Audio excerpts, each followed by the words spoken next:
തൃശൂർ ആറ്റൂരിൽ അമ്മ ക്വാറിയിൽ ഉപേക്ഷിച്ച നവജാത ശിശുവിന്റെ മൃതദേഹം കണ്ടെത്തി. ആറ്റൂർ സ്വദേശി സ്വപ്നയാണ് കുഞ്ഞിനെ ബാഗിലാക്കി ക്വാറിയിൽ ഉപേക്ഷിച്ചത്. ശുചിമുറിയിൽ പ്രസവിച്ച ശേഷം കുഞ്ഞിനെ ഉപേക്ഷിച്ചു എന്നാണ് പ്രാഥമിക നിഗമനം.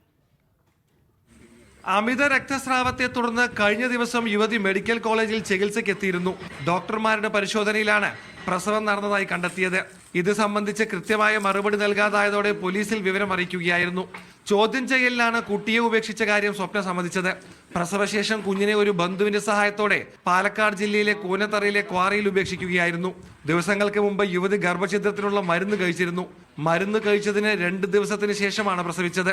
കൂനത്തറയിലെ ക്വാറിയിൽ അഴുകിയ നിലയിലാണ് കുഞ്ഞിന്റെ മൃതദേഹം കണ്ടെത്തിയത്.